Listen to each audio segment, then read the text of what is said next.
Bismillahirrahmanirrahim. Assalamu alaikum students. Today we'll have lecture number 6 of the spoken English course. आज के इस lecture में हम देखेंगे कि अपने आप को इंट्रोड्यूस कैसे करवाना चाहिए. After that we'll learn some sentences of the daily use. Then we'll have the correct pronunciation of some vegetables. उसके बाद हम प्रेजेंट परफेक्ट कंटिन्यूअस टेंस को देखेंगे, कुछ फॉर्म्स ऑफ वर्ब्स देखेंगे और आखिर में हम एक असाइनमेंट भी लेंगे. So first of all we move towards the self introduction. जब कहीं हम जॉब के लिए जाते हैं, इंटरव्यू देने के लिए, या किसी कॉन्फ्रेंस या सेमिनार में जाते हैं, ऑडियंस को फेस करते हैं, या किसी भी रिलेटिव या फैमिली मेंबर को मिलते हैं, तो हमें अपने आप को इंट्रोड्यूस करवाने की ज़रूरत पड़ती है. 100% जॉब इंटरव्यूज़ का पहला क्वेश्चन होता है, tell me about your self. So learning to tell about your self properly is incredibly important. You might need to introduce yourself without any hesitation. अपने आप को इंट्रोड्यूस करवाते हुए किसी किस्म की हेजिटेशन नहीं होनी चाहिए. 100% फुल कॉन्फिडेंस के साथ हमें अपने आप को इंट्रोड्यूस करवाना चाहिए. एक अच्छे इंटरव्यू में एक अच्छे इंट्रोडक्शन में क्या क्या हो सकता है. अगर मैं अपने आप को इंट्रोड्यूस करवाना चाहता हूं, बहुत बार ऐसा होता है कि मैंने अपने आप को इंट्रोड्यूस करवाया है, तो उसमें क्या क्या एलिमेंट्स होने चाहिए, या एक अच्छे इंट्रोडक्शन में कौन कौन से एलिमेंट्स होते हैं. सो फर्स्ट ऑफ ऑल होती हैं जी ग्रीटिंग्स. जैसे हम कहते हैं अस्सलामु अलैकुम, या फिर हम कहते हैं good evening, good noon, good morning. इसका मतलब है कि ग्रीटिंग्स दो तरह की होती हैं. There are two kinds of greetings, formal greetings and informal greetings. Formal greetings तो ये होती हैं अस्सलामु अलैकुम, good morning, good noon, good afternoon, good evening, या फिर अस्सलामु अलैकुम वगैरह. इनफॉर्मल जो ग्रीटिंग्स होती हैं उनमें होते हैं हाय, हे, एटसेट्रा. उसके बाद फौरन आता है नेम. जो कोई भी अपने आप को इंट्रोड्यूस करवा रहा है वो अपना नेम बताएगा.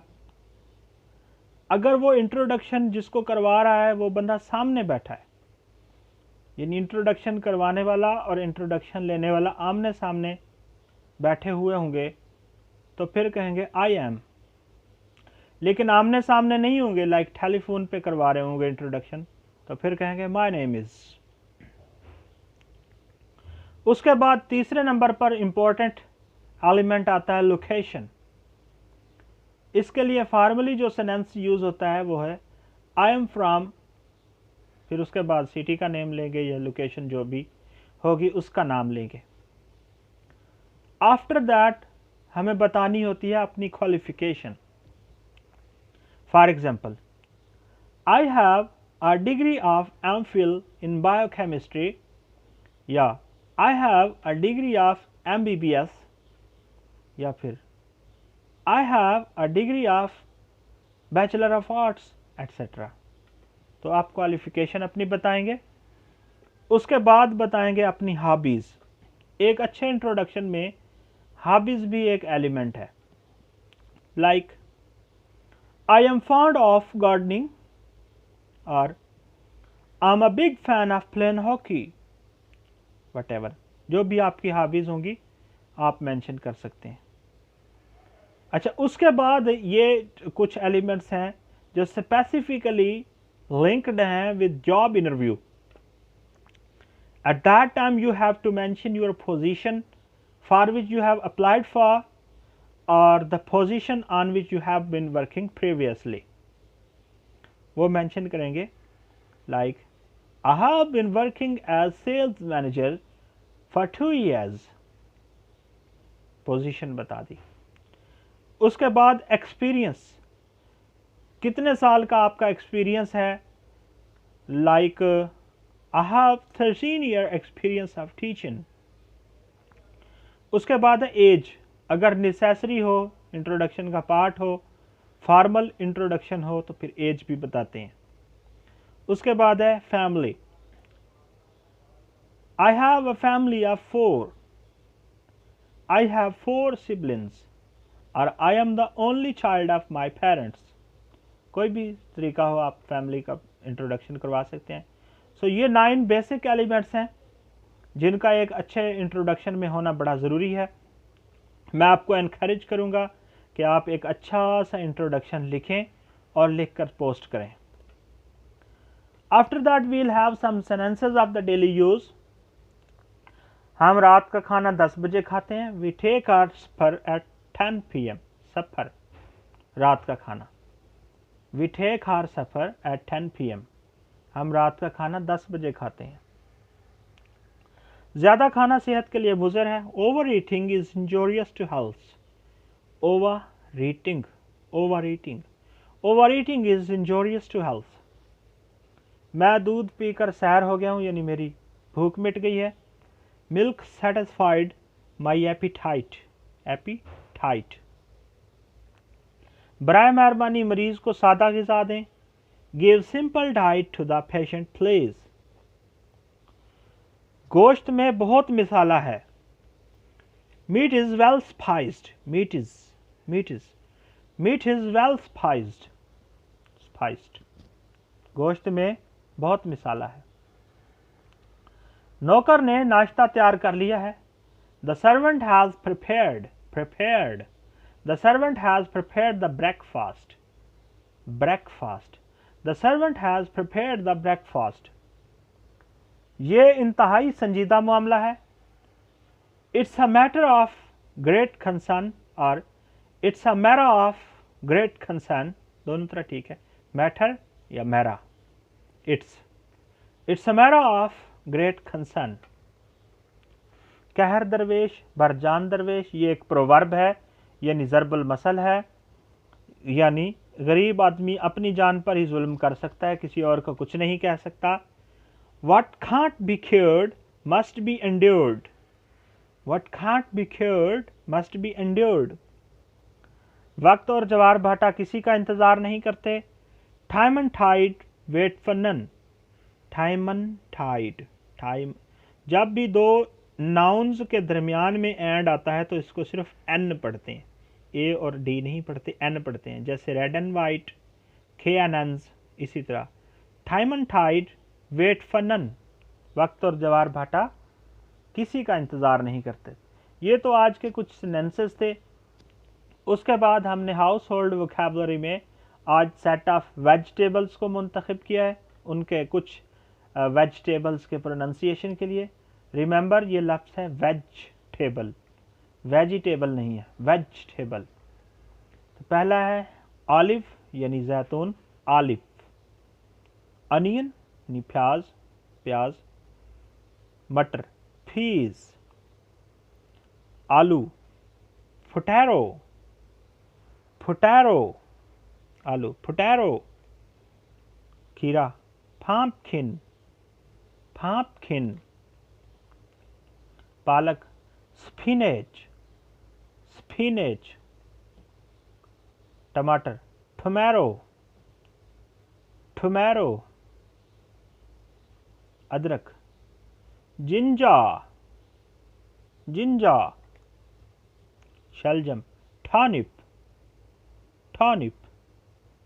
खीरा, क्यूकम्बर, क्यूकम्बर। तो ये था correct pronunciation of the vegetables.